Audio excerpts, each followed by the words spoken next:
आज नेपालको शिक्षा प्रणालीको एउटा यस्तो गम्भीर विषयमा कुरा गरौँ जसको सुरुवात एउटा अङ्कबाट हुन्छ, एउटा चकित पार्ने अङ्क।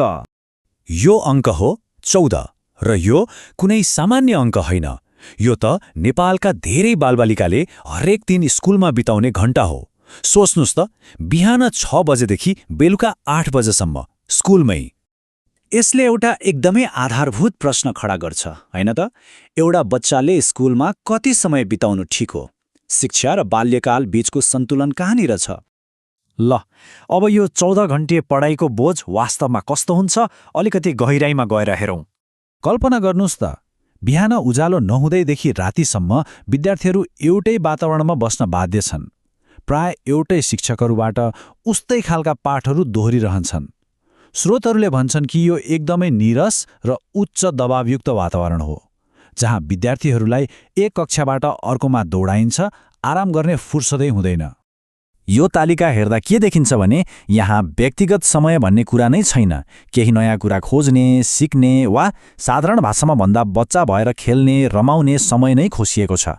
यसो भए प्रश्न उठ्छ, आखिर यस्तो किन भइरहेको छ? यो थकाउने प्रणाली पछाडि के छ? स्रोतहरूले एउटा रोचक कुरा औल्याएका छन्। विद्यालय र अभिभावक बीचको एक किसिमको गठबन्धन। सुन्दा त राम्रै लाग्छ, तर यसको परिणाम भने विद्यार्थीका लागि हानिकारक भइरहेको छ, चाहे नियत जति नै राम्रो किन नहोस्। अब यो गठबन्धनले कसरी काम गर्छ भने, विद्यालयहरूको लागि राम्रो ग्रेड भनेको व्यापार बढाउने माध्यम हो, जसले गर्दा धेरै विद्यार्थी आकर्षित हुन्छन्। अनि अर्कोतिर अभिभावकहरूको लागि पनि त्यही राम्रो ग्रेड नै आफ्नो बच्चाको सफलताको एकमात्र मापक बन्न पुग्छ।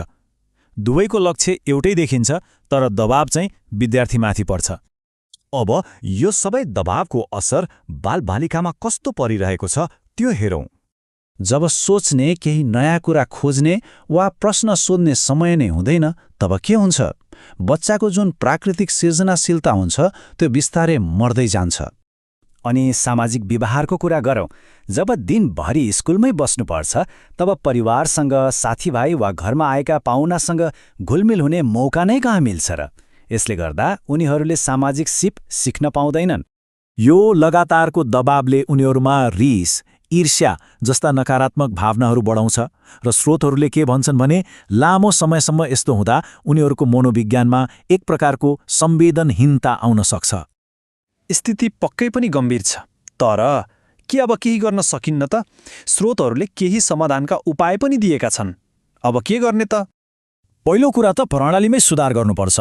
जीपीएमा मात्रै ध्यान दिनुको सट्टा व्यावहारिक र वास्तविक जीवनमा काम लाग्ने ज्ञानमा जोड दिनुपर्छ। प्रयोगात्मक परीक्षालाई साँच्चीकै सिप जाँच्ने माध्यम बनाउनुपर्छ, नम्बर बाँड्ने होइन। अनि तल्लो कक्षाहरूमा त औपचारिक परीक्षा नै हटाउनु राम्रो हुन्छ। शिक्षकले मात्रै बोल्ने होइन, विद्यार्थीलाई छलफलमा सहभागी गराउने, प्रश्न सोध्न र आफ्नो विचार राख्न प्रोत्साहित गर्ने वातावरण बनाउनुपर्छ। एउटा 45 मिनटको कक्षालाई पनि फरक तरिकाले सोच्न सकिन्छ। जस्तै पहिलो 10-15 मिनट पढाउने, त्यसपछिको 15 मिनट विद्यार्थीहरूलाई समूहमा छलफल गर्न लगाउने, अनि बाँकी 15 मिनटमा करेन्ट अफेयर्स, प्रविधि, जीवनी वा कला जस्ता विविध कुराहरूमा छलफल गराउने। यसो गर्दा कक्षाको त्यो निरसता हट्छ र विद्यार्थीहरू पनि सक्रिय हुन्छन्। र हो, अभिभावकको पनि भूमिका हुन्छ। घरमा सासामा काम लगाउने, जीवनमा चाहिने व्यवहारिक कुराहरू सिकाउने गर्दा बच्चाको आत्मविश्वास र क्षमता दुवै बढ्छ। यी सबै कुराले हामीलाई एउटा महत्त्वपूर्ण प्रश्नमा ल्याइ पुर्याउँछ, आखिर साँचो शिक्षा भनेको के हो? स्रोतमा उल्लेख गरिएको एउटा एकदमै मन छुने भनाइ छ। सफल विद्यार्थी मात्र होइन, सक्षम र संवेदनशील मान्छे बनाउनु नै साँचो शिक्षा हो। लक्ष्य ग्रेड र नम्बर मात्र होइन, एउटा राम्रो मान्छे बनाउनु हो। त्यसैले अन्त्यमा यो प्रश्नमा घोत्लिनु आवश्यक छ। हामी हाम्रा बालबालिकालाई पढाउँदैछौँ कि उनीहरूलाई साँच्चै पढ्न दिँदैछौँ? निर्देशन थोपर्नु र सिक्नका लागि वातावरण बनाउनुमा आकाश जमिनको फरक छ।